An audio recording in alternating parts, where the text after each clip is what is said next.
ठाणे महानगरपालिकेच्या कळवा येथील छत्रपती शिवाजी महाराज रुग्णालयात वर्षानुवर्ष काम करणाऱ्या 80 कंत्राटी कामगारांच्या सुमारे 20 वर्षाच्या लढ्याला यश मिळालं असून 30 एप्रिल 2026 रोजी कामगार दिनाच्या पूर्वसंध्येला मुंबई न्यायालयाचे न्यायमूर्ती जी.एस. कुलकर्णी आणि आरती साठे यांच्या खंडपीठाने समान काम समान वेतन तत्वानुसार मागील थकबाकी देण्याचे आदेश प्रशासनाला दिले आहेत।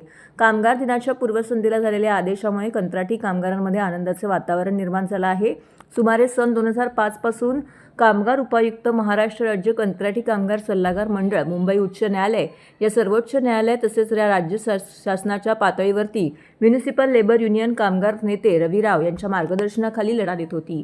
सदर प्रकरणी मुंबई उच्च न्यायालयाने वेळोवेळी दिलेले आदेश ठाणे महानगरपालिका प्रशासन व राज्य शासन दाद देत नसल्याने सन 2013 मध्ये रिपिटिशन क्रमांक 5988/2013 मुंबई उच्च न्यायालयात दाखल करण्यात आली।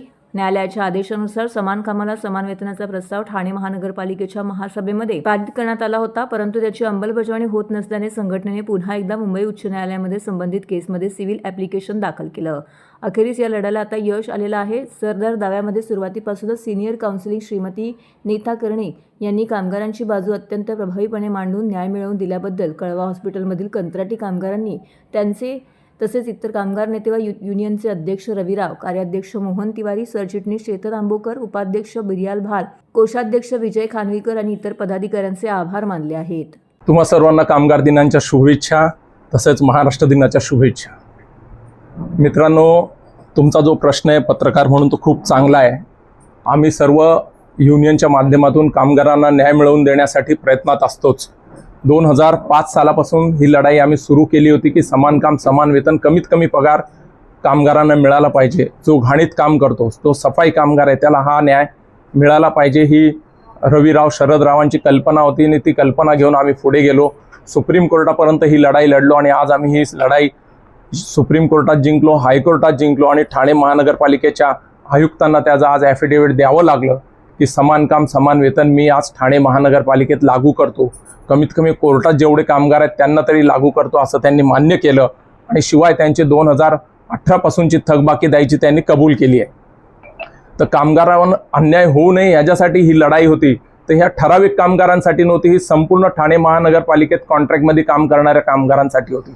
जे कामगार आमच्या युनियन बरोबर सोबत आहेत त्यांची लढाई तर आम्ही त्याच दिवसापासून सुरू केलेली आहे आणि जे दुसऱ्या लोकांसोबत इकडे तिकडे भटकलेले आहेत त्यांना पुन्हा एकत्रित करून ही लढाई त्यांची आम्ही स्वखर्चाने लढणार आहोत आणि हाच निर्णय मी त्यांच्यासाठी पण आणायचं आश्वासन तुमच्या या माध्यमातून त्यांना देतोय।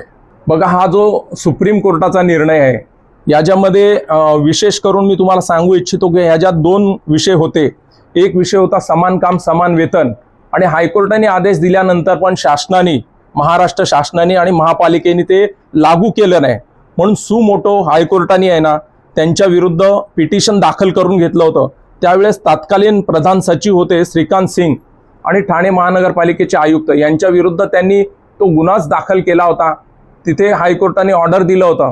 त्याच्यानंतर ते ती ऑर्डर थांबवण्यासाठी सुप्रीम कोर्टात गेले म्हणून आम्हाला सुप्रीम कोर्टात जावं लागलं आणि सुप्रीम कोर्टात ती ऑर्डर आत्ता झालेली आहे की समान काम समान वेतन द्या, ह्यांच्यावरती कारवाई करा। ह्याच्यात आम्हाला थोडाही आनंद नाही आहे। ते देखील आमच्यासारखे कामगारच आहेत, त्यांचं नुकसान व्हावं ही आमची अपेक्षा नाही। मग कोणी आयुक्त असू दे किंवा कोणी सचिव असू दे, त्यांच्यावर कारवाई करणे हा आमचा हेतू नाही, पण जे आमच्या कामगारांना त्रास देतील त्यांना त्रास तर झालाच पाहिजे म्हणून आम्ही ही लढाई लढलो आणि ही लढाई आम्ही कोर्टात जिंकलेलो आहे। परमेश्वर कृपेने आम्ही ती लढाई लावून धरली नाही, आम्ही फक्त लढाई लावून धरली ती कामगारांच्या न्याय हक्काची, म्हणजे कामगारांना हवा असलेला समान काम समान वेतन। ठाणे महानगरपालिकेसाठी जो ऑर्डर आम्ही खालच्या कोर्टापासून तर सुप्रीम कोर्टापर्यंत जेवढे कोर्ट लागले सगळ्यांकडून मिळवलेलं आहे। आता ह्या ऑर्डरची संपूर्ण महाराष्ट्रातल्या कामगारांना उपयोग होणार आहे। जे जे कामगार कॉन्ट्रॅक्टमध्ये काम करतात आणि ज्यांना सरकारने आता नवीन मिनिमम वेजेस डिक्लेअर केले ते पण लागू केले नाही आणि आम्ही जे आता मिळवलेले आहे ते समान काम समान वेतन मिळवलेलं आहे। तर ह्या दोन्ही गोष्टीच्या दृष्टीने पाहिलं तर आता मिनिमम वेजेसला एवढं महत्त्व राहणार नाही, कारण समान काम समान वेतन आता सर्व महानगरपालिकेत यांना द्यावं लागणार आहे। फक्त ही लढाई आहे, संपूर्ण महाराष्ट्राने जर एकत्र कामगारांनी येऊन लढले तर याला लवकरात लवकर निर्णय लागेल अशी आम्हा सर्वांना अपेक्षा आहे। महाराष्ट्राचं आमचं कामगारांचं फेडरेशन आहे म्युनिसिपल लेबर युनियनच्या माध्यमातून, त्या फेडरेशनच्या मीटिंगला आम्ही हे सर्व पेपर ठेवणार आहोत आणि आम्ही त्यांना सांगणार आहोत की शरदराव, रविराव यांची जी कल्पना होती सर्वसामान्य कामगारांसाठी ती आपण संपूर्ण महाराष्ट्रात लागू करू आणि पूर्ण करून देऊ. सगळ्यात महत्त्वाचं म्हणजे कंत्राटी कामगारांना जे काही वेतन मिळत आहे ते वेतन इतकं तुटपुंज आहे की त्यांना कुठल्याच प्रकारे आपल्याला आपल्या कुटुंबाला चांगल्या प्रकारे आयुष्य देता येत नाही. त्याच्यामध्ये वाढ व्हावी, पण ती वाढ त्यांच्या किमान वेतनात न होता त्यांना समान काम समान वेतन मिळावं म्हणून ही लढाई होती. या लढाईचा जी काही हायकोर्ट, सुप्रीम कोर्ट हा जो काही प्रवास झाला आहे त्याच्यात सगळ्यात महत्त्वाचा मुद्दा होता की 2013ला जेव्हा हायकोर्टाने ऑर्डर दिले होते की यांना समान काम समान वेतन लागू करण्याच्या बाबतीतला ठराव ठाणे महापालिकेने करावा, त्यावेळी महापालिकेच्या सभागृहाने तसा ठराव केला आणि त्या ठरावाची अंमलबजावणी करणं ही प्रशासनाची गरज होती. आणि त्याचबरोबर जर प्रशासन तो ठराव शासनाकडे पाठवणार होता तर त्याला मंजुरी शासनाने देणं तात्काळ गरजेचं होतं. पण या दोन्ही व्यवस्थांनी कामगारांची अक्षरशः छळवणूक केली, पिळवणूक केली, त्यांना कुठल्याही प्रकारे न्याय द्यायचा प्रयत्न केला नाही.